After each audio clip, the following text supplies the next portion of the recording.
Welcome into episode 47 of the Josh Hendrickson Show. I'm Neal McCready, joined as always on this show by the chair of economics at the University of Mississippi, Josh Hendrickson. Josh, how are you? Doing well. All right, I want to start. I want to start on crime because Are you pro or against? You know, it's funny. I'm willing to admit this on the record that I'm against crime. I'm especially against violent crime. I believe that we should all. I believe this is one of those things in the world that is so divided. I believe that we should be able to find common ground on this.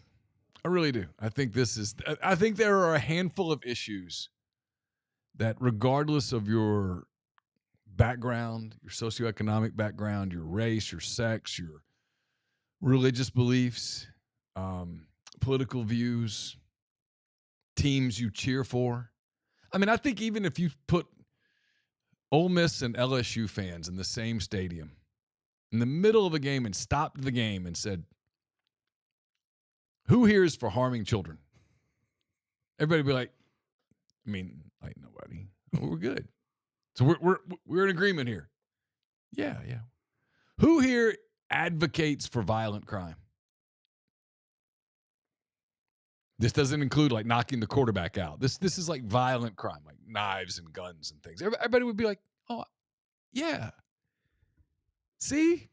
It's a kumbaya moment. It's a simple thing. Yet, I have watched over the past few weeks in Washington, D.C., Minneapolis, and elsewhere as people essentially say, well, I'm not sure that's a great idea. You know, my car got broken into, stuff like that. But I think the idea of armed officers roaming the streets to stop the crime is a bad idea. In other words, I'm for the crime. And I just go, either I'm misinterpreting, which I don't think is the case, or we've hit the point where the political division is so strong that if a candidate, or in this case, the president of the United States, says, I think crime is bad, those people go, well, as crazy as it sounds, I kind of think it's good. I mean, I'm being a little extreme here, but it's essentially what's happening a little bit with some of the arguments. Am I right? It very much seems that way. The way that people have responded to this is the most it's the most bizarre response that you could imagine. It's not like, yes, crime is bad, but we disagree with you on how we're going to eliminate that crime. Let's have a debate about what is the more effective way to eliminate this crime. Instead, you're getting the standard sort of, what crime? There is no crime. Like, not in this town. No. It didn't happen. Never see that ever. And then, you know, in fact, murder rates are higher in Oklahoma. Yeah. That was one. And then they say, and then it's like some time goes by, it follows the same cycle, which is then it's like, well, look, okay, we can all admit there's crime, but it's not that bad. You know, you would think that it's really, really bad from listening to this commentary, but it's not bad at all. Like it's really minor, frankly. It's a minor problem. And then from there, then you get to the truly crazy people, because then you have a handful of people who are like, actually, this is just what you have to deal with. This is just crime is good, actually. And that's what you deal with for living in a society. Some people are going to be criminals and you just have to deal with it. And if you're walking down the street and someone steals your bike, like that's life. And you shouldn't complain about that, because that person probably didn't have a bike. That's why they took yours. And have you ever thought of that? Have you ever thought how they might not have a bike? I don't think you did you? No. I mean, this is the level of commentary that we're getting from people. I mean, this is the level of seriousness, and it's preposterous. It's absolutely preposterous. And my favorite thing is you've had all of these mayors of large cities that have very, very high crime rates. going I'm around. pulling this up on my phone so I can read it. Hold on. Keep going. You have all these people, all these mayors, and they're like going around, and it's hilarious because they're like, you know, we need to do something about this. We need to do something about this. And it's like, yes, you. That's your job. That's literally your job. You are the mayor. Like what? Like who is this person you're looking for? Yeah, I believe this is the mayor of Minnesota, Jacob Fry. Is that who that is? Yeah, yes. yeah. He's Of Minneapolis, I should say. Yeah. He says, my fellow mayors and I are asking the Minnesota legislature to give cities the power to act on gun reform. If a divided legislature can't or won't get it done, then they should let cities lead. So this is the mayor of Minneapolis actively usurping the Second Amendment.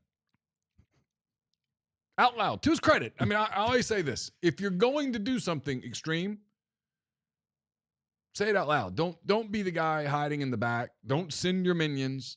Do it yourself. I mean, I realize we're not exactly on the same topic. We'll get back to the other one in a second. But I saw this, and I wanted to get there. How precisely would a city go about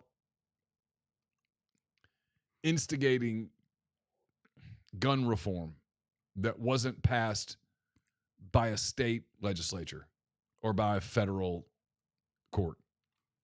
How precisely does that work? Well, this is first of all on the right. Probably, I'm gonna maybe exaggerate here, but on the right, probably like the only effective segment, consistently effective segment of the right has been the Second Amendment people. The Second Amendment people on the right have been the only people who have been consistently successful, and they're successful for a reason. There's zero compromise. There's zero compromise because anytime that you attempt to compromise, what you're doing is you're going to trade away rights that you have today for something. And the thing is you're never going to get those rights back.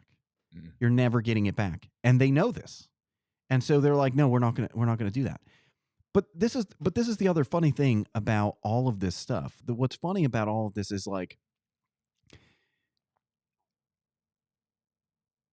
the commentary on crime. Like, well, what it is like we just have too many guns. Like that's like that's the common argument every time, and it's so tiresome. It's so tiresome. Because what you're saying is that this person who committed a crime was not going to commit the crime if like the gun that they used was illegal. It's like the crime they're doing is actually illegal. Like murdering people, that's illegal. And so like I don't think that the law is a big deterrent to like what these people are doing, right? And sure, if you were to ban these things, if you were to make it harder for people, if you were just to make it more costly for people to get them, yes, it would make it harder. These are just pro-crime people, though, right? These are people who just, I mean, they're for crime. Well, and that's the thing is that they don't want to actually they don't want to actually have a conversation about crime itself, because first of all, these mayors are doing nothing. Like they're just not they're not funding their police departments. They're not enforcing low-level crime. They're not going out and actively making sure that their city is safe. They're just not doing it. And they're not doing it for political reasons. They're not doing it for political reasons.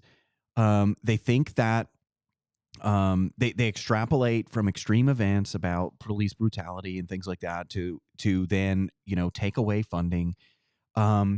They prevent police officers from actually being able to do their job, which then good police officers end up just quitting and going and doing something else. Yep. And then, and so that just further exacerbates the problem because you have fewer cops, but then you also have fewer cops that are good at their job because the people who aren't leaving are typically the people who don't have a lot of outside options. And so this is, this is just, these are policy decisions. They're policy decisions. If you have a lot of crime in your city, That's a policy decision. That's the result of your policies. And we know this because the thing that's remarkable here is there was this huge debate years ago because like when Giuliani became the mayor of New York, there was a huge debate about whether or not his policies are actually what led to New York City becoming safer. And the reason there was a debate about this is that the long run trend in violent crime was going down prior to him even taking office.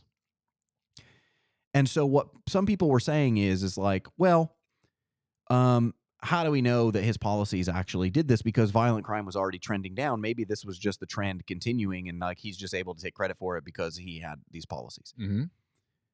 Of course, but you see these things that you didn't see. You see things now in New York City that you didn't see when Giuliani was the mayor. Okay, there are people pushing people in front of subway trains. Okay, there are people trying to stab each other on the subway. There are people who are getting into fights. There are mentally insane people ranting and raving and threatening people all the time. There was a video from New York a couple of weeks ago where there was a guy who was threatening another guy with a knife. There was a police officer right nearby. The police officer did not intervene until the guy without the knife punched the guy with the knife in the face. Because at that point, well, and I think the excuse was prior to that point, there hadn't been like an actual altercation, like the guy hadn't swung the knife at somebody, but he's holding a knife. You're a police officer. In a threatening manner. Right. And so the thing is that these are policy decisions. What Giuliani did in New York was he had his broken windows policy. And his broken windows policy was basically like, we don't care how small the crime. We're going to catch you, we're going to arrest you, and we're going to punish you. And when you do that, you create an environment where people are afraid to commit crime, where people are afraid to cross the line into more dangerous crime, because even if they do small-time crime, they don't get away with it. And these are all policy decisions. We can see that his policies had an effect. We can see that his policies had an effect because by the time Giuliani left and by the time Bloomberg left, and then, you've had this subsequent period of you had de Blasio become the mayor, and all of a sudden crime started to go up again. Why? Because he got rid of all of these things. Oh, we're not going to do this broken windows policing. We're not going to do all of these other policies. And then crime started to rise. Now, crime is still higher, right, in New York City, but now even with Adams, like it's come down a little bit because Adams was a former police officer. He's given more funding to the police. But it's still bad. And there are still things happening in New York that people who live in New York are like, I haven't seen like things like this since like the 70s. When New York had the reputation for being like one of the most dangerous cities. And this is kind of the fundamental problem here. Is the fundamental problem is that if you have a crime problem, it's your fault. Like if you're the mayor and you've got a big crime problem, this is your fault. And in fact, what I would argue is that in these states where, so you have this guy like Jacob Frey, which, by the way, we should remark on this too. Why is it that every politician from Minnesota is not from Minnesota? Jacob Frey is not from Minnesota. Tim Walz is not from Minnesota. Ilhan Omar is not from Minnesota. Like these are all of their prominent politicians. None of them are from Minnesota. They're all governing Minnesota. Okay. How does that happen? Well, I mean, that's an important question. I mean, look. Because most of the people that are governing Mississippi are from Mississippi. Yeah, well, and you would think. Are the people that govern Louisiana throughout my lifetime, at least, the overwhelming majority of them were Louisianians. Well, and you would also think that this would be the case anyway, because who are the people who are most likely to care about the state that they live in? It's people who were like born and raised there. People have a lot of pride in where they're from, right? People who moved there and made a life, raised their kids there, were there for decades, right? Right. Like people who haven't been there very long, you wouldn't expect, them to run for office or anything like that, because why would they run for office? Like they, if they don't like things, like they can just leave. They haven't been here that long, right? Like that's always an option. But the issue here is like he's saying, let's have let's have the state give us the right to make our own laws and to make our own gun laws and all these kinds of things. I got the opposite idea. Here's the opposite idea. If you are the governor of a red state, you should actually just start taking over these blue cities. Like, you should just revoke their right to home rule. Like, you should just say to them, like, nope, you know what? You guys aren't responsible enough to take care of your own city. So now the state is going to take over. Yeah, we'll handle it. I mean, the idea that we should give these people any more responsibility is completely insane. You see this all across the country. You see all of these cities that just, crime is an issue and they never solve it. They never fix it. That's a policy choice. Why is it that they have crime? Why is it that because it's not just like it's not just, oh, there's more people in these big cities. Because it's more crime per capita, right? Like, it's not just like, oh, the city's bigger, so of course there's more crime. No, like, there are cities that are just where you do not feel safe to walk around in those cities. There are cities where they just don't enforce certain crimes. They don't go, where it's just public knowledge that, like, hey, if you commit a crime like this, like, you might get arrested, but they're not going to press charges, or they're not going to, you're not going to serve any time. You're not going to, and once you create that expectation, then of course you get more crime. You're reducing the punishment associated with crime. So you're reducing the costs of committing crime. And if you reduce the cost of anything, this is a basic lesson in economics, right? If the price goes down, people buy more of it. Okay. So if the cost of committing crime goes down, people commit more crime. Like, this is just a really basic, it's a really basic thing. And the fact that and it's a joke to have these mayors, because if you go to these big cities, you see this trend. The trend is you've got some ideological mayor, right? You've got a mayor who is, who is super ideological, who has all these ideas about how, like, we should really do things, and, and we're going to change this, and we're going to have all these reforms, and we're going to make things so much better. And I've got this, grand philosophy about how this stuff should work. And then they get into office, and what happens every single time is that, well, none of the stuff that they do works, right? None of it works. And so crime goes up. The other programs that they do waste money. Like, it's it's nonstop. And the thing that's frustrating here is that these mayors, they're ideologues, but they're also people who never have a real job in their life. Like, they never do anything. They never produce anything of value for society. Like, we talk about, like, one of the things that drives me crazy in our current society is, we always celebrate people who do public service, right? We always say, like, oh, well, that person, they gave their life to that office and they did public service. I mean, look at Nancy Pelosi. I mean, and that's my thing is, like, no. Like, public service is like, I own my own business and I'm making a lot of money, and then I decide that I'm going to step aside from that business and I'm going to I'm going to become the mayor, or I'm going to go do this, or I'm going to go sit on the city council, or I'm going to go do this thing, right? And I'm going to provide this public service, and I'm going to make less money. It's going to be less rewarding. I'm going to put up with so much crap from people, right? But it's for the common good, right? It's for the good of society. I'm going to do that. And so the point is that the public service, the reason you thank people for the public service is they've given something up to provide that public service. Well, that's my point on Pelosi, though, Josh. If you'll just play along for a minute and think about it. I mean, this is a woman who clearly had an incredible acumen for working the stock market. This is a woman that could have gone to Wall Street and made trillions of dollars. And instead, she sacrificed and she went into public service where she's only made billions of dollars. I mean, you got to give some credit to Nancy. I mean, and to think that Paul, her husband, the great stock trader that he is, I mean, these are people who sacrificed a lot. Yeah. I mean, Paul gave up his lover. I mean, I'm sorry, Paul gave up his career. And because who doesn't have someone come over in the middle of the night and hit him upside the head with a hammer? It happens. Yeah. There's a lot there. There's a lot of sacrifice. A lot of sacrifice. And I think but this is my problem, is that this is a characteristic story, right? Like, there aren't people going into public service who are giving up something.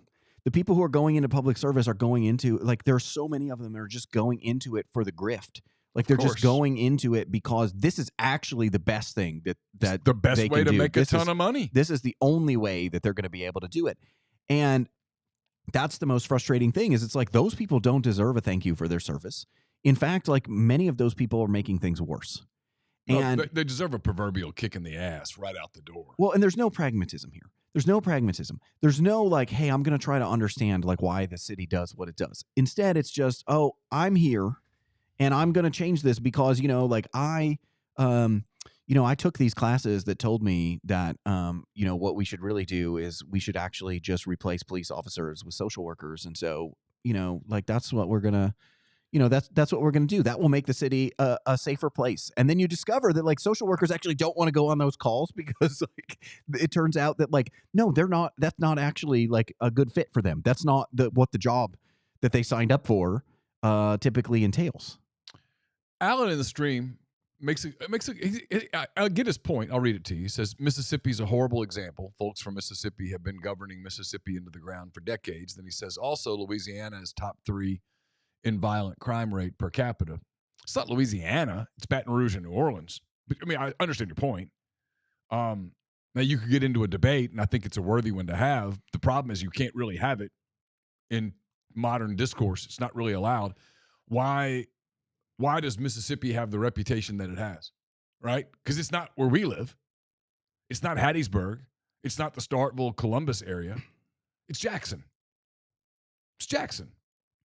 I mean, let's be honest. It's not the coast. It appears to be kind of a thriving area, Biloxi, Gulfport, that area. It's not here. I mean, my God, property values here are out of sight. The Ole Miss is growing exponentially. Mississippi State just had a record enrollment. It's not thriving as much as this area is, but it's thriving. That the area in Starkville and Columbus and West Point, there's a lot of jobs and people that the university's thriving, et cetera. Mississippi has a reputation for suckage because of Jackson. And that's sort of to your point. In many ways, I think, I'm not trying to put words in your mouth, in many ways, what you're advocating is the governor of Mississippi, whoever he or she may be at that point, walking in and going, you're not doing your job, we're taking it over. We're going to clean it up, which is essentially what Trump's saying in D.C., which is you're not doing it, so we'll do it. Well, and you see this all the time, too. Like in Mississippi politics, it's like the weirdest thing. Like whenever there's a problem in Jackson, like it's always like it's never the fault of like the government. It's never the fault of the city government. It's always the fault of like the state government. Yeah. Right. And I've never understood this at all. Like you govern the city. So like if your job is to govern the city, like then like this falls on you. Now I understand that like maybe you have like financial constraints and maybe the state could help you with some of those financial constraints. Right. But a lot of these things are basic competency issues. Yes. They're basic things that just have like there are just things that have been neglected that continue to be neglected. And I'm sorry, but like you can't blame all of that stuff on like the state government because the state government, that's not what they're there for. The state government is not there to govern Jackson, right? The state government is there to, the state government is there for state issues. They're not there for local issues. And I think because they're located in Jackson, I think a lot of people think that they should do more there because they're like, well, that's where the state government is located. And that's where the capital is. And, maybe they should do that. But the problem is that this is a two-way street here. Right? If you're the state government and you look at a city and that city is constantly squandering resources, why would you want to give them money to do anything? Yeah. And also like, how do you make sure that they actually use the money for what they're supposed to be using it for? Right? Because sometimes what they're doing is like they're actually just wasting money on something stupid. And so like if you give them money for something good, that just frees up the money they were going to spend on something stupid to spend on something stupid. And so like the or to steal. Yeah, and so that's the thing is that when we talk about governance, when we talk about all of these things, we have this issue where people in these big cities like do not feel safe. They don't feel safe. And what we have is we have politicians just saying like, saying like, oh no, crime is actually down. Crime is down. Like you don't know what you're saying, but like I mean, people have like if you're afraid to walk the street at night or something like that, you don't care what the crime statistic says, right? And we talked about this last time how crime statistics are not statistics of actual crimes; they're statistics of reported crimes, right? So some crimes go unreported, and also like the worse you are actually at enforcing the law, the fewer crimes actually get reported because people are like, why should I even bother calling the police? They're not going to do anything, right? And so but that's the fundamental point here is that these cities are all acting like this is somehow out of their control, and it actually does tie into this Jackson thing because what you have is like whenever there's an issue in Jackson, they always are like, oh hey, why isn't the state doing more? Why isn't the state doing more? And I think that you see this sort of everywhere in all these major cities. Whenever they have a problem, whenever they have a success, the local government takes complete credit for the success. Yes, it's because of our leadership that like we got this done. Whenever there's a failure, they always say, well, the state's not giving us enough money. Or the state doesn't give us their support. Or, we talk to the state about this and they don't do anything. And that's the problem is like they're able to kind of like take credit for anything good that happens and then blame any of the bad stuff on the fact that they're not getting funding from somewhere else. All right. I want to dive into this school shooting in Minneapolis, not just the shooting itself, but the reaction, post-reaction, which is always fascinating to me. I know it was to you too because I got a lot of texts from you. I need to pull up your text. I've gotten where I can't see anymore on that screen. I mean, I don't know how to make it bigger. That's what she said. Sorry. I watched The Office. Okay. So the shooting happens tragically in Minneapolis. There's a pattern on these shootings here lately.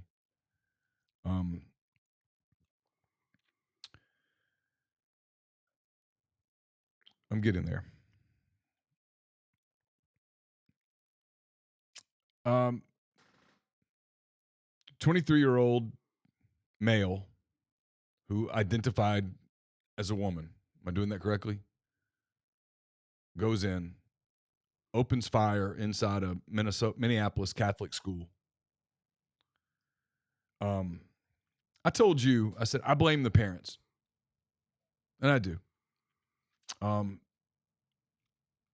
Your 17-year-old kid is what I said to you. I said, your 17-year-old kid wants to change his name. That's a warning sign.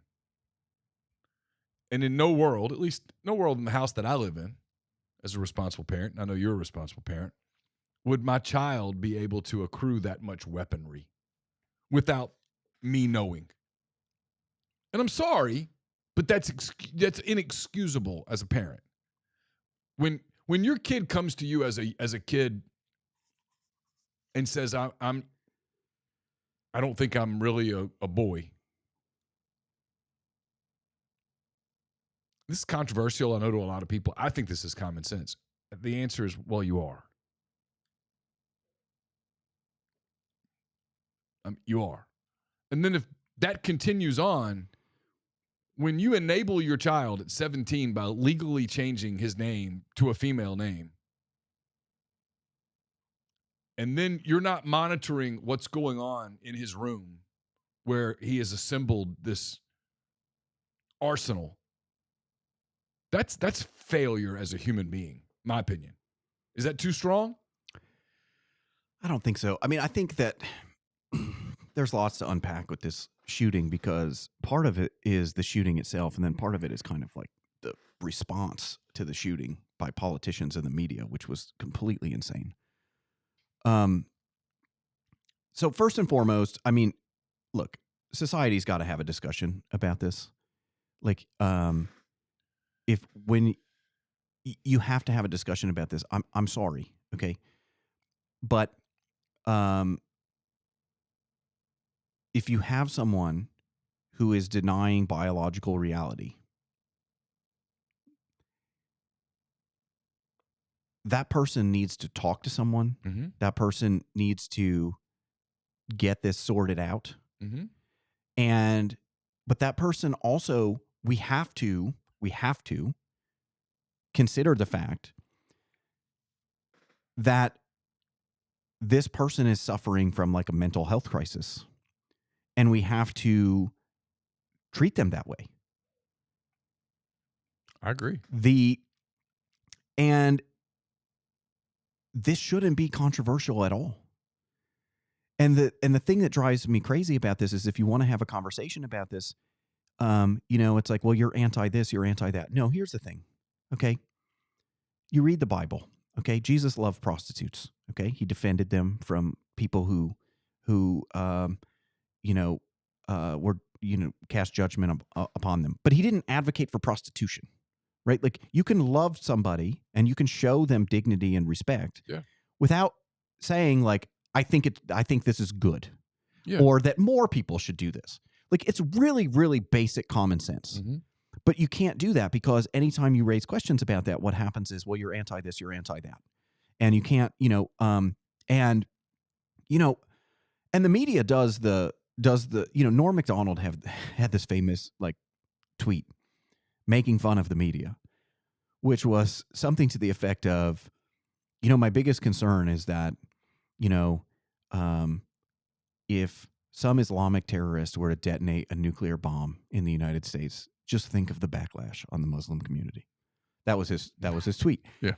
Because he was making fun of the media, because the media does this thing where if you are from a particular group, right, then you're the true victim, right, in the story, even when you're the perpetrator. And it's a really bizarre thing that they do. So first and foremost, we've got to have a conversation about that. And then also, somebody who's going through this, like, they shouldn't, yes, you as a parent, you shouldn't be allowing them access to weapons. Like, this is a person who's clearly struggling, who's clearly, and like, I don't care what you say, even if you say, no, you're being ridiculous. This is not like a mental illness. This is not this is whatever. This is a normal thing. There's just some segment of the population. This is how they are, or whatever. Okay, even if you accept that premise, like, anybody who would be going through that process, they would be going through something that is likely to generate a lot of anger at the world, who is going to get made fun of. So who's going to see enemies around them, right? Yeah. And so if you truly care about these people, it's not just that you affirm everything that they say. It's not that's not how you show that you love someone, is to just say like, yes, whatever you say. That's not how you love someone. If you love someone, you take care of them. You watch out for them. You try to make sure that they don't do things that they shouldn't be doing. You try to, when they're going through difficult times, you don't give them opportunities to act upon these difficult times and to potentially take vengeance on people and things like that. But the other aspect that we have to talk about is, to me, the response to this shooting highlights something that I say here all the time, and that people will tell me. They'll say, oh, don't you think like you're being like a little dramatic, or don't you think you're kind of exaggerating? And that's this. We are in the middle of a war on Western civilization. Yeah. There is a war on Western civilization, and that war is being carried out on a daily basis. And it's and whether you believe it or not, and even whether the people, this is an important thing, because we have been brainwashed into thinking that like that we have to have this sort of like linear connection between two things for them to be true. And it's not, because people can be against Western civilization without even realizing that they're against Western civilization. And what I mean by that is, when we talk about religion, the attacks on Western civilization are attempts to basically say that there's nothing special about Western civilization. That's what they're really about, right? It's about this idea that, look, there's nothing special about Western civilization. It's not better than other, it's not better than other ways of life. Like the Western way of life is not better than other ways of life. It's right. not, it doesn't mean that it's worse, but it's not, it's certainly not better. Like, everybody has their way of living life. Everybody has their own culture. Everybody has this. I have a lot of things to say about that. But one of the things that I want to point out is that Western civilization actually has this through point. And the through point is that if you go back to Aristotle, my philosopher friends are going to get really mad at me because I'm going to try to summarize Aristotle in one sentence. If you go back to Aristotle, right, his view on ethics is to be virtuous, you act like the virtuous man. Now, the reason that I'm phrasing it like that, the reason that I'm summarizing it like that is that when you present that to a modern ear, the modern ear rejects that. And why does it reject it? Because how can you be virtuous by doing what the virtuous man does? Because what makes the virtuous man virtuous? It's like what they will say to you is this is circular reasoning, right? To be virtuous is to do what the virtuous man does. Well, that's circular reasoning because what makes the virtuous man virtuous in the first place? What man is he imitating, right? And so they're like, if you carry this forward, it's common sense though, right? It's what is step one in being healthy? It is to start living in a healthy manner. And over time you become healthy. Well, but see, that's right? the thing is because what this signifies, right? This is the key point. What this signifies is that there is an objective truth. There is an actual meaning of virtue. That virtue actually just exists. Right? Like virtue, like you. Oh, I see what you're saying. And okay. And so the thing is that if you apply this, using the type of reasoning that people do now, what they do is they say, okay, that definition doesn't work for me because if I carry it forward, okay, to be virtuous is to do what the virtuous man does. Okay, so I imitate the virtuous man, but then who's he imitating? He's imitating another virtuous man. But who's that person imitating? Well, they're imitating another virtuous. Okay, but who's the original virtuous person then? Right? Like, where does this process end? It seems like logically, it's confusing, but it's logically confusing because you're implicitly rejecting that there is this true sense of virtue, that there is something called virtue and it's true and that you can just be virtuous, right? And that if you yourself want to be virtuous, what you do is you look for other people who are virtuous and you act like they do. Now, the reason this is important is like this goes back to Aristotle, right? But think about Christianity. What is Christianity? Christianity is nothing if not telling you to be virtuous, do what the virtuous man does. It's the story of Jesus Christ, who is virtuous, right?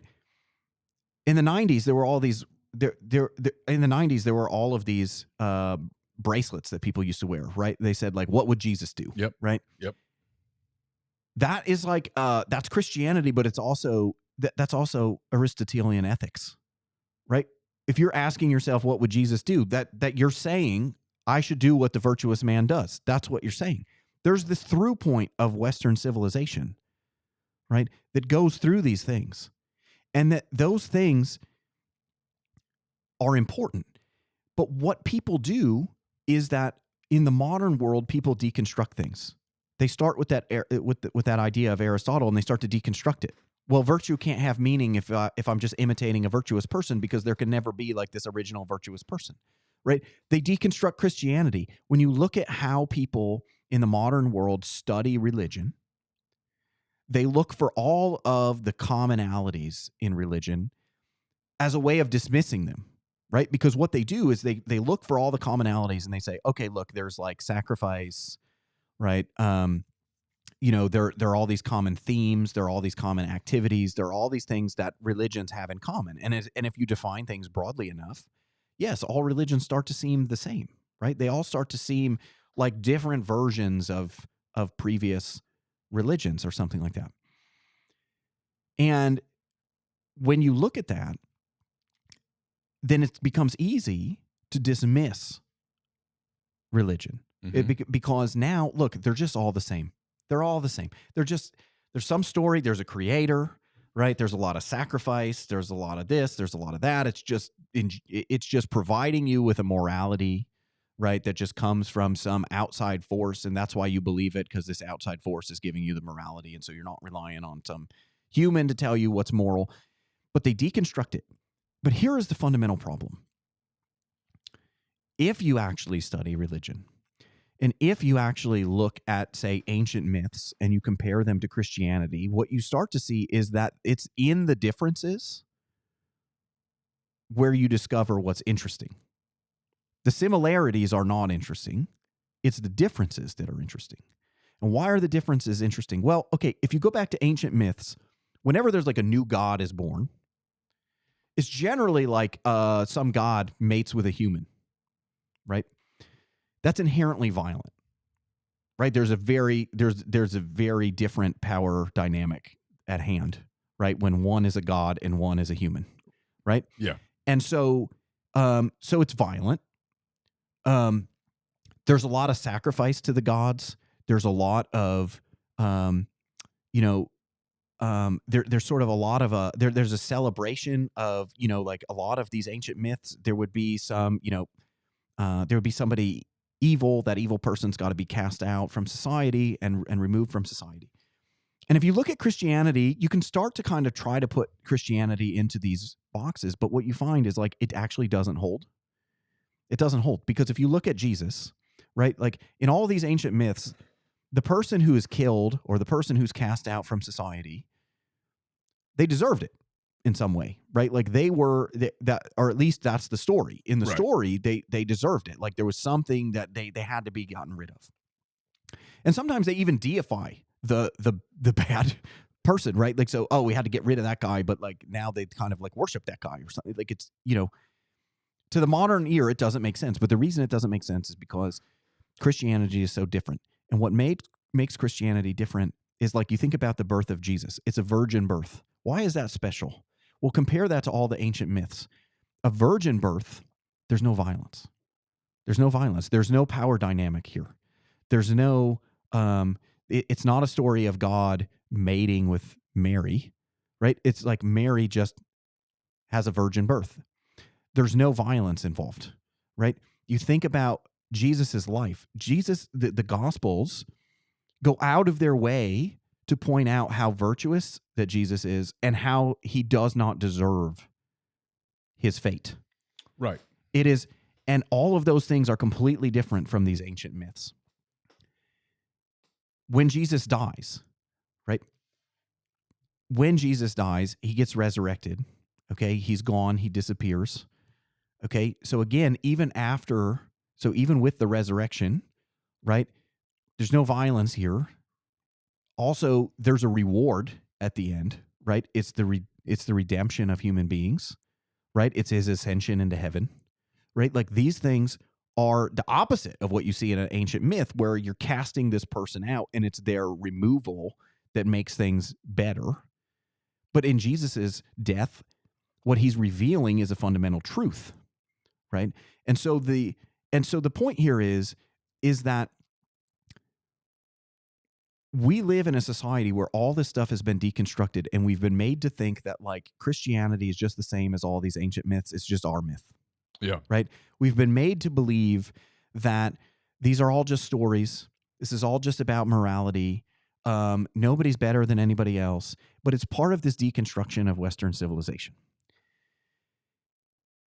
And people are not armed with the tools to understand this because they're not being taught they're not being taught the ancient sources, right? Like they're being taught from like modern interpretations. If you're going to go take a class on religion, you're going to learn out of a book that was written by a contemporary scholar, and that contemporary scholar is going to emphasize, moral relativism. They're going to emphasize that, like, look, some people practice this religion, some people practice this religion. Look, at the end of the day, they're all the same. And, they all are just different versions of the same story. And so, like, who are we to say? No, here's who are we to say. Who are we to say is that Christianity dramatically changed the trajectory of Western society. Okay, it made Western society more peaceful. Okay, it gave Western society a basis for its rule of law. Yeah. It gave Western society structure. Mm-hmm. It gave Western society hierarchy, right? It gave Western society all of these things that we value. you go back and you read early church scholars, they're talking about things like property, right? And like what the ethics of surrounding property are, right? They're talking about all of these different things, right? You go back and you read, Thomas Aquinas, he's got lots of thoughts on property, right? He's got lots of thoughts on the law, right? Like there's this whole underlying tradition. And if you look at the world, like you can either believe these scholars or you can believe your lying eyes. Because if you look at the world, what you see is who's wealthy. Who's wealthy? It's it's Westerners. Absolutely. Westerners are wealthy. And if you go and you get a textbook on economic growth and you learn about economic growth, what they tell you is like, okay, what's one of the fundamental drivers of economic growth? And what they say is like, oh, it's like institutions.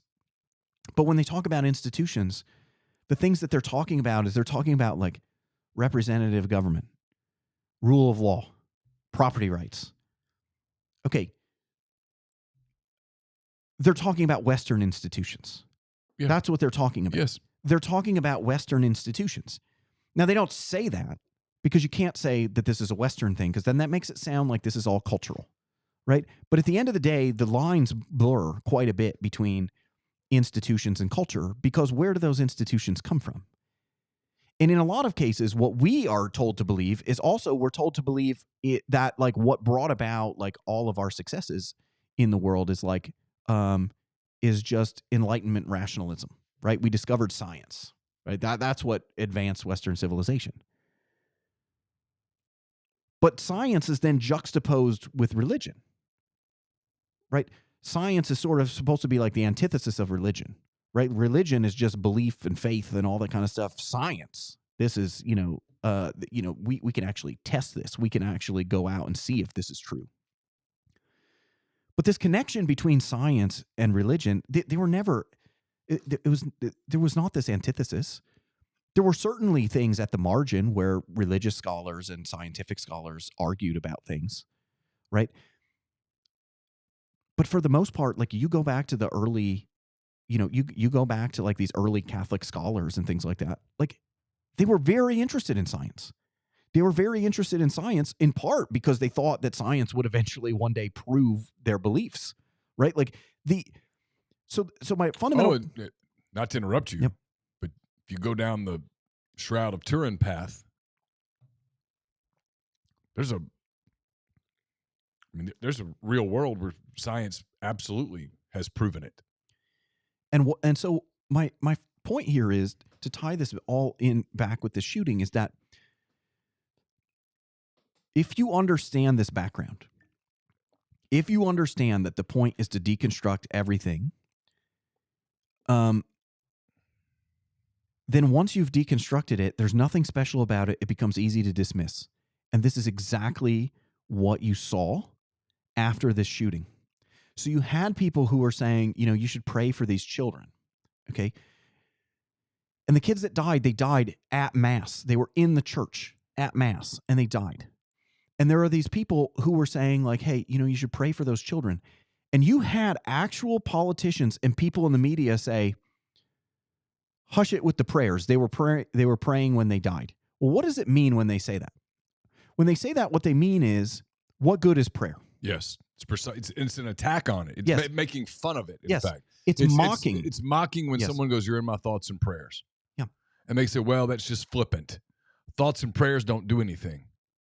But that's the thing, is that this, again, is a fundamental misunderstanding of what religion is. Like, I can go to Mass every Sunday and I can pray that I will find $1 million on my front porch. Chances are that will never happen. The odds are against it. Odds are against it, for sure. Okay. Like, there's not just going to be one morning when I wake up and I open the front door and I'm like, oh, hey, there's a bag of $1 million. That's not going to happen. No, I like Georgia State's chances to beat Ole Miss better than I like that. And I watched those two teams play one another. But does that mean that prayer doesn't work? I mean, no, of course not. It doesn't mean that prayer doesn't work. Here's what people fundamentally don't understand. What people fundamentally don't understand is that when you're praying, like when you go to war, for example, this used to be understood. When you go to war and you pray to God for your safety, you're not praying that God is on your side. You are praying that you are on God's side. Yeah. That's what you're praying for. People used to understand that. They don't understand that now. This is not a genie. Okay? You don't get 3 wishes. That's not what prayer is. The fact that something bad happened to you while you were praying does not mean that prayer doesn't work. It doesn't mean that prayer is useless. It doesn't mean that you should be mocked for praying. That's not at all what it means. But that's precisely what they did. They mocked these people. They mocked them like, Yeah. oh, yeah, well, go ahead and pray. See how that works. Oh, Yeah. those kids were praying. What happened to them? This is what they deserved for praying. Right? That's how it was framed. I'm sorry, but this is preposterous. And the way that they reacted to this, and then the other thing that they did is they were like, look, everybody's talking about the identity of the shooter, and we're not going to. I want to go there in a second. And they're like, we're not going to politicize. We're not going to politicize this. We're not going to talk about the identity. We're not going to politicize it. And then they instantly are like, but we have to have gun control.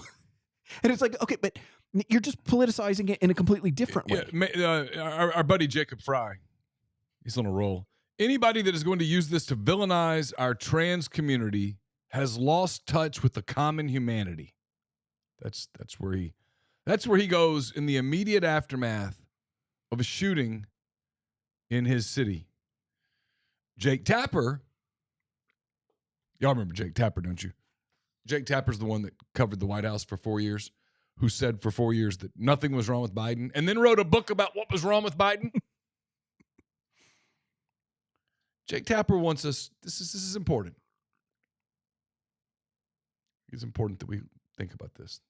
Jake Tapper, in the immediate aftermath of the shooting, says what's important is for us to make sure that we use she, her pronouns for the gunman. And then the New York Times, because they didn't want to get left out, the New York Times, Minneapolis suspect knew her target. They got the pronouns right. See, they listened to you, Jake. But motive is a mystery. No, the motive isn't a mystery. He left behind a manifesto that specifically laid out the motive. There's literally no mystery. You don't even need like Scooby and the crew to come solve this one. This one's done. This is like literally, I'm being serious here. Literally, when my girls were little, back in the glory days, we would watch Blue's Clues. And Blue was a little dog, and his owner's name was Steve at first, and then they switched to somebody else. But most of the time, it was Steve. And they would be trying to find something, and they would need clues, and Blue would get some clues. Now, to a 2 or 3-year-old, maybe you needed a couple of Blue's Clues to figure out where the missing thing was. But usually, an adult kind of had it. Blue's Clues was more mysterious than this. The motive, like sometimes on Blue's Clues, you could tell the writers had struggled a little, like maybe they'd gone out party the night before and they really didn't do enough of it. Like the thing was like right there, and they accidentally in the picture, and you're like, hey, Blue, right there, buddy. It's right there. Why does my field do this? What is the motivation? Well, I mean, the issue is the media. The media's, they see their job as to shape the narrative, right? And so their job is, there's a narrative that they think should be the narrative, and their job is to then promote that narrative. And any attempt to deviate from that narrative, then they have to fight back against. But the thing is here is that what people have to realize is that, and it's going to be hard for people to realize this, because logically, right? You've been trained to think that, what I'm about to say is difficult to accept, or that's hard to prove, or whatever. But here's the deal. There is an attack on Western civilization. The attack is so persistent that I'm not sure that a lot of people who are even engaged in the attack understand that that's what they're doing. And at the same time, though, to tie this back to the religious conversation, we're frankly involved in a spiritual battle. We are involved in a spiritual battle. We're involved in a spiritual battle. Here's the thing. At the end of a Catholic Mass, a lot of churches will say the prayer to St. Michael, right? And the prayer to St. Michael is that what you're asking for is you're asking for protection from Satan. You're asking for protection for, evil spirits, right? From evil spirits, right? You're asking for this protection. And the thing is that the recognition there is that all of that stuff is real, that you actually need protection from these things.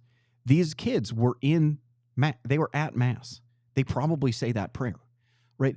But the point is that that's not just a thing that you say, right? Like that's a thing that you actually believe. Right. Like you believe that it's real. And when you see stuff like this and you see the attacks coming afterwards, after the event, it's hard to imagine that that's not what you're up against. It's hard to imagine that you're not facing this spiritual battle, that you're not dealing with, some kind of evil spirit, some kind of demon. Yes. Right. And even if you reject that, here's the thing. It's been a long time, but I like to reference René Girard. And René Girard studied religion. In particular, he studied Christianity.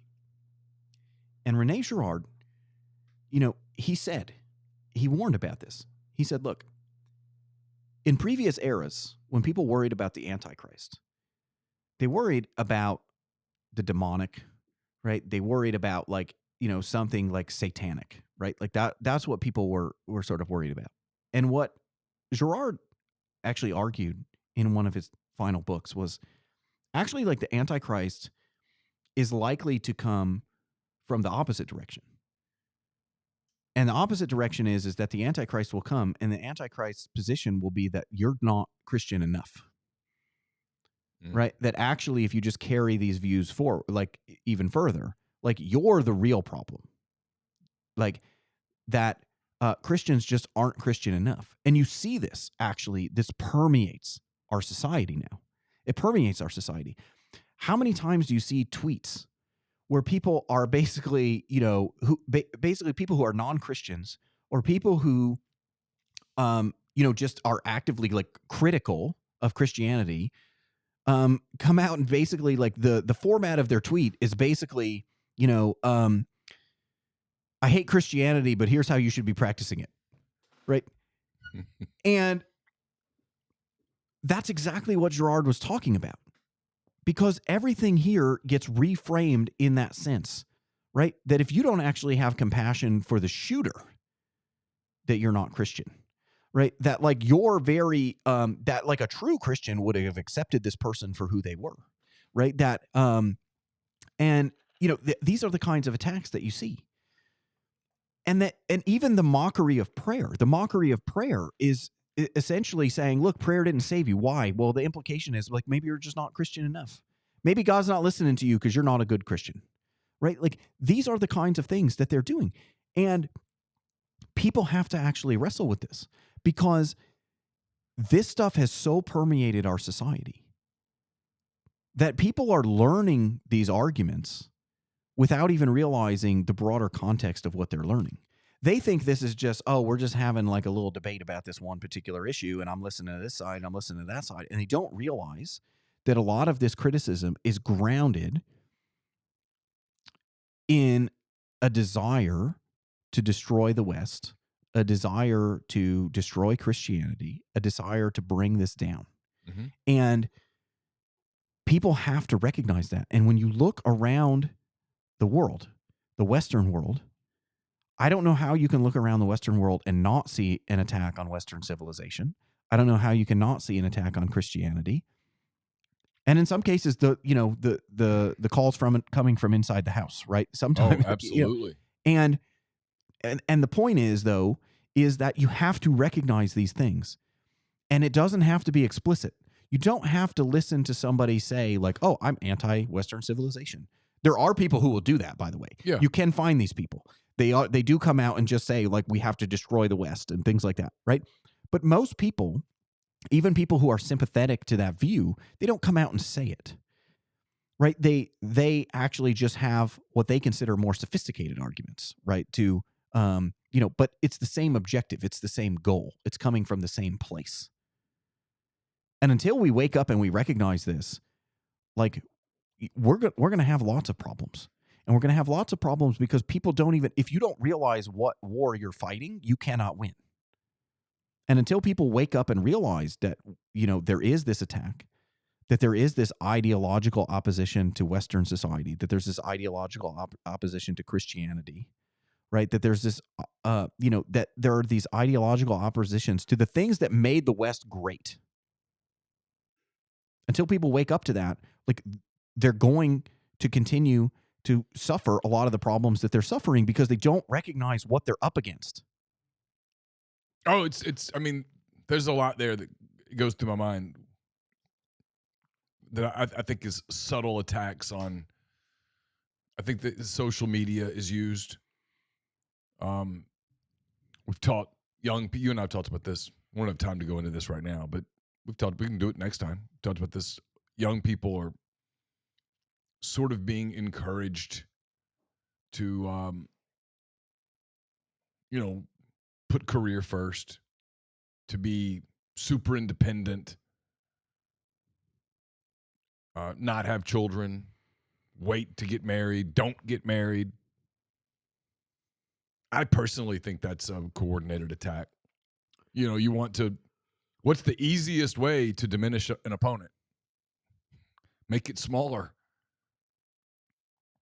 And that's the easiest thing. I mean, if there's fewer of them, well, that if your goal is to eliminate them, they're doing some of the work for you. I mean, I don't know that I'm articulating that particularly well, certainly not as well as you would articulate it, but I look at it culturally and go, this is intentional. This is an attack on society. It's an attack on our culture, and it's intentional.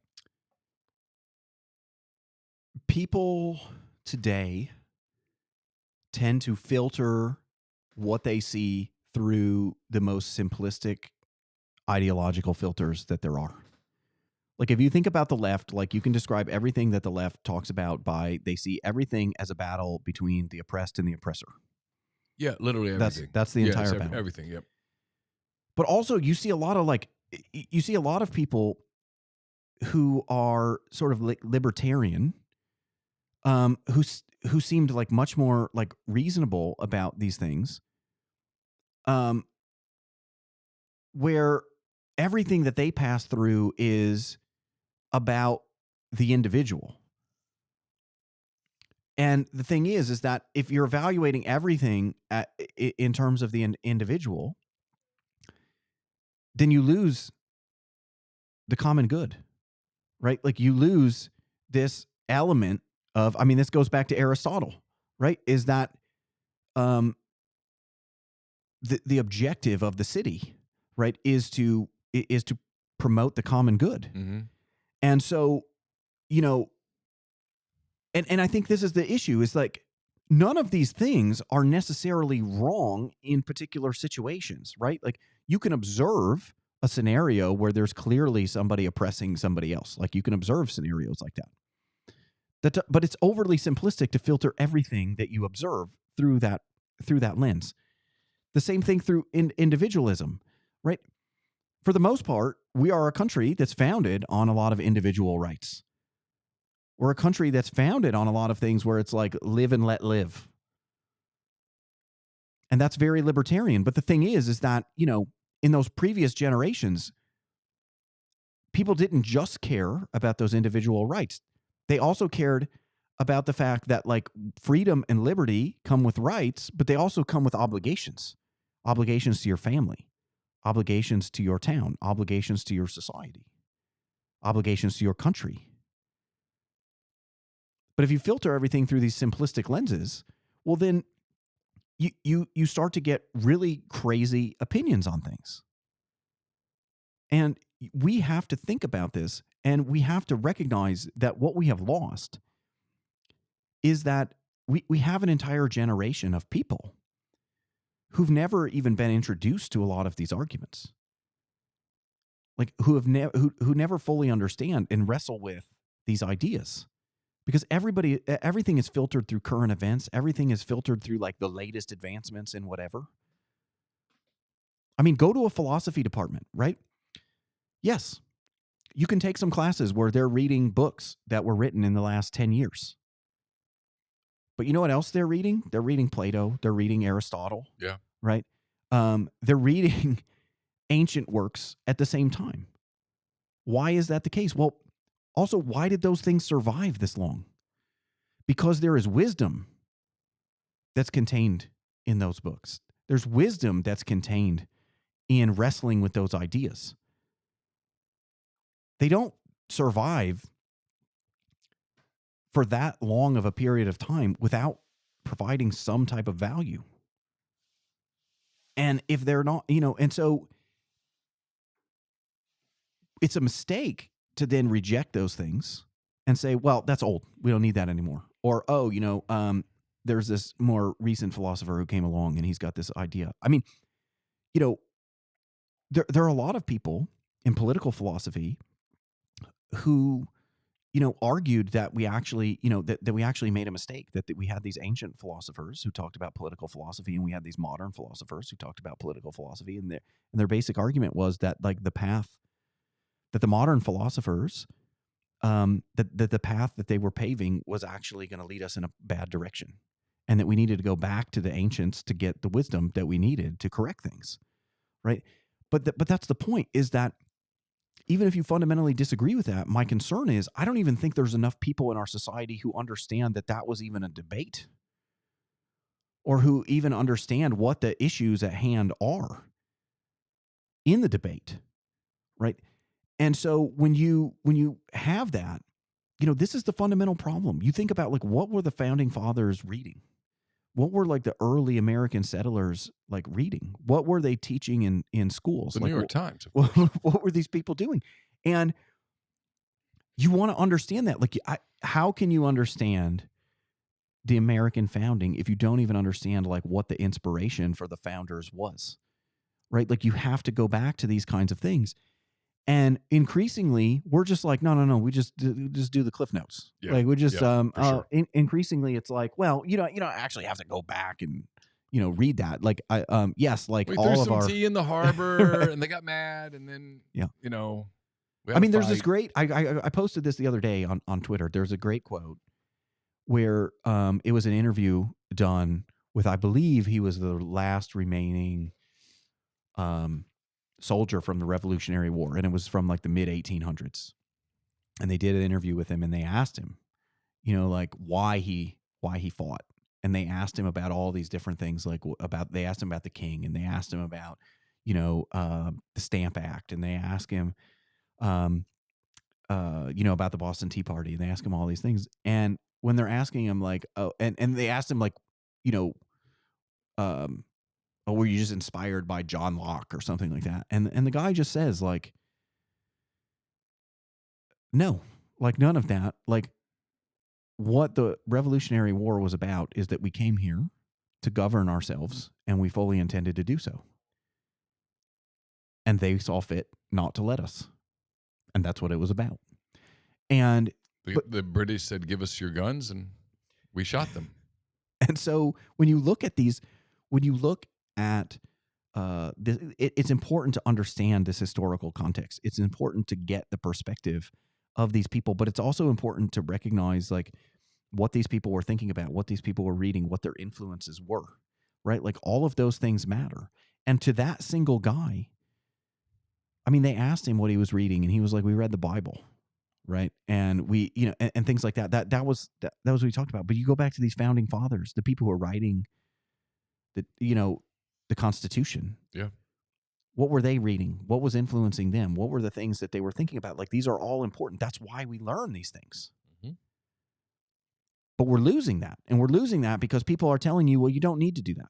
Because like we can just read, like we can just teach you what they thought. We can just teach you where this came from. We can just talk about that kind of thing. But also even more harmfully, what's happening is that you're not even learning about that at all. You're not even getting the Cliff Notes version. Instead, now you're getting a new version. And the new version is, well, the Constitution is bad, actually. And here's why it's bad. And here's why the people who were at the Constitutional Convention were actually terrible people and why you shouldn't. That's what we're getting now. Yep. And that's intentional, is my point. Yes, and that is an attack on Western civilization. That is an attempt to tear it down. At its fabric. Because it can't be good because these people weren't good. Right. It can't be good because it wasn't perfect. That is the criticism that people are making. We cannot have this. We cannot have it. But the problem is that we're creating a generation of people who don't know the counter argument. A generation of people who don't know this entire Western canon that influenced how we got to where we are. We have an entire generation of people who are missing out on all of this important information and who don't realize that a lot of these like really super lazy, boring, lame arguments that get promoted in the New York Times and the Washington Post and all of these other places, these things are being promoted and these are lame arguments. They're tired arguments. They're old arguments, but they don't even, but we have a generation that doesn't even know that these are old arguments because they've never been introduced to the counter arguments. They've never been introduced to those previous debates.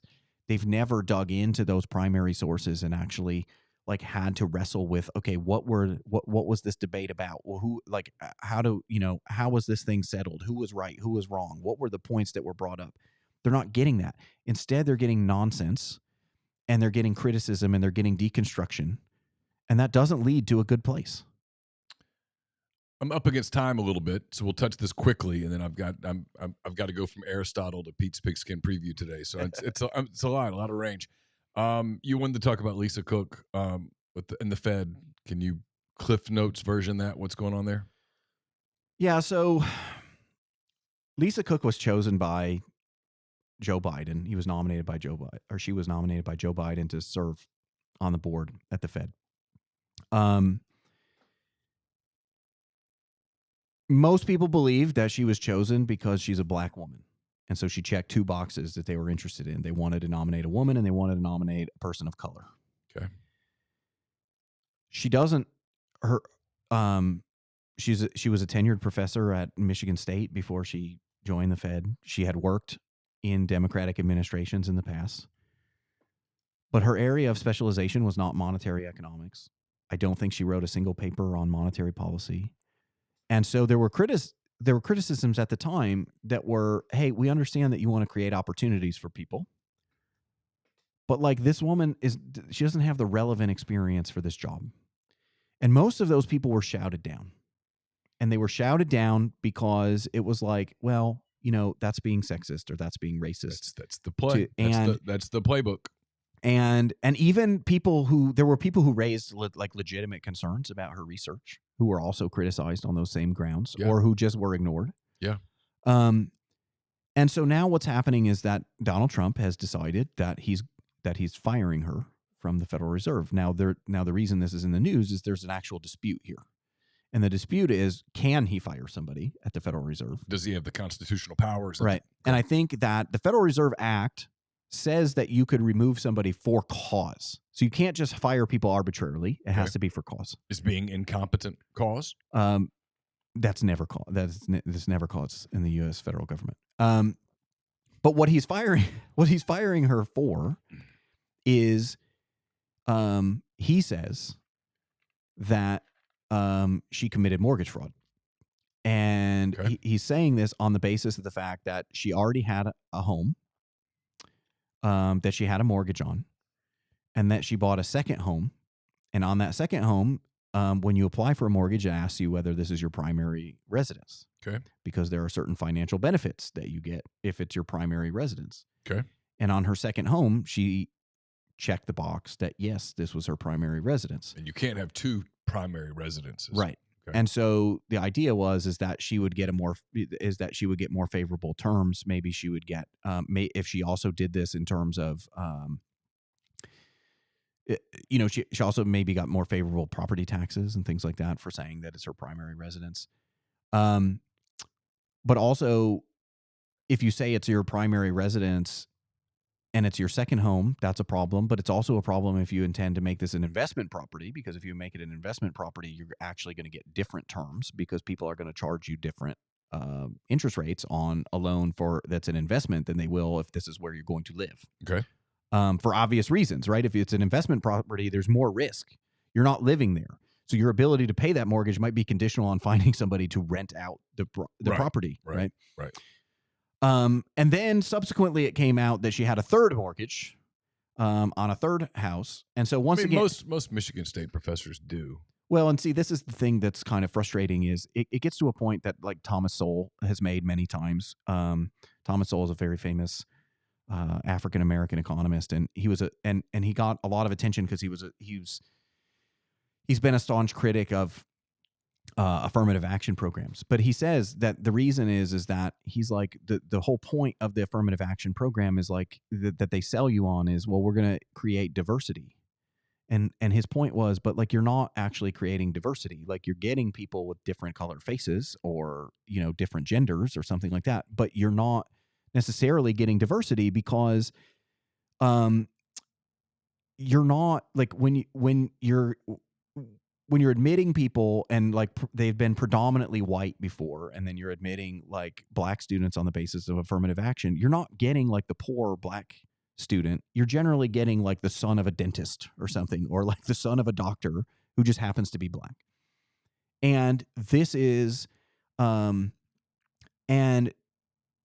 that criticism kind of flies here because what one of the things that got people worked up is, okay, this person was chosen based on her immutable characteristics. At least that's what the Biden administration said. And ostensibly the point was, we're going to provide opportunities for somebody who otherwise wouldn't get these opportunities and doesn't get these opportunities. But then, of course, you find out that this is a person who owns 3 homes. So that doesn't sound like somebody who's not getting a lot of opportunities, right? So that created some backlash. But also the mortgage fraud issue suggests that we're actually going to get a court case here where the Supreme Court is actually going to define what you can fire somebody for cause for, because if she did lie on these forms, that would technically be mortgage fraud. Now, maybe it's not something she would typically be prosecuted for, and maybe it's something relatively minor. But that's the underlying debate here, is that this has been festering for a really long time because this woman got nominated to the board. A lot of people questioned her credentials for serving on the board. And now the Trump administration is getting rid of her. People see that as very political, right? Is like, well, he's getting rid of her for political reasons because Biden nominated her and, he wants to get rid of her. And that may be true. But at the same time, if she actually did commit fraud, then he would seem to have grounds to fire her. And so so whether or not, so how she got her position actually doesn't matter at all. What matters is whether or not he has this legal authority. What do you think happens? I mean, I think if they can show that this is that she actually did this, I think that he can fire her. I think he can fire her. I think the only thing, assuming he's alive, of course. Well, I think the only thing that people have kind of relied upon is, did the administration use like non-public information to go after this woman, right? So like the person who announced evidence of this is the guy who is running like the Federal Housing Administration. And so some people are saying, okay, did he just like go pull her file and look to see if she had, because we tend to frown on that in the United States. That's not, those Western institutions that I talked about, like that, they tend to suggest that you shouldn't be doing that. You shouldn't just be going and pulling your enemy's file and then trying to prosecute them. So I think that's where there's some gray area here, is that I think like there wasn't like a formal investigation that produced this information. And so that might be a problem for the Trump administration. But if she did what they allege that she has done, I think it would be sufficient to get rid of her with cause. But also the overarching theme here is that what people are really concerned about is they're concerned about the politicalization of the Fed. Yeah. But on that point, what I would say is like we've already crossed that bridge. Yeah, I was going to say that's when you're already nominating people. That toothpaste is out of the tube. When you're nominating people based on immutable characteristics, when you're nominating people based on the fact that like they've served like admirably in previous administrations, and you're not choosing them on the basis of like the qualifications for the job, like we've already reached that point. And also in fairness, like, you know, the previous Trump administration, they had some problems getting certain people nominated, and it's not unprecedented for people to oppose like nominees. Like Barack Obama nominated an economist during his time as president. An economist, by the way, who he either had won the Nobel Prize or he went on to win the Nobel Prize in economics. So like clearly like an accomplished person, obviously, but he really hadn't written very much about money. And he got rejected back then. They, like, you know, the Senate wouldn't confirm him because they were concerned about the fact that like he didn't, he was being appointed to help conduct monetary policy, and he really didn't study monetary policy. And they were very concerned about that. And so the idea that things haven't already become political is just nonsensical. Like they've already been political. We've already seen in the past where your specialty area and your specialized knowledge was like the thing that the Senate was evaluating you on. And then this time around, when you had somebody who has had a successful career but is not like a Nobel Prize winner, right? Had the same issues in terms of qualifications. This time that person just sailed through because, you know, and so if that's going to be the way things are, like it's already been politicized. And the other thing is that people should expect that it's actually going to get more and more politicized going forward, because to the extent that we have this growing national debt, how the central bank behaves, what the central bank does, how they interact with fiscal policy is actually going to be really important to whoever is the president. And so we should actually expect that as our debt continues to grow, that the Federal Reserve, these appointees to the Federal Reserve, are going to get more and more and more politicized. Josh, as always, thank you for the time. No problem. We'll be back in a couple of weeks. Another edition of the Josh Hendrickson Show. Thanks to everyone in the stream. We will talk to you again soon.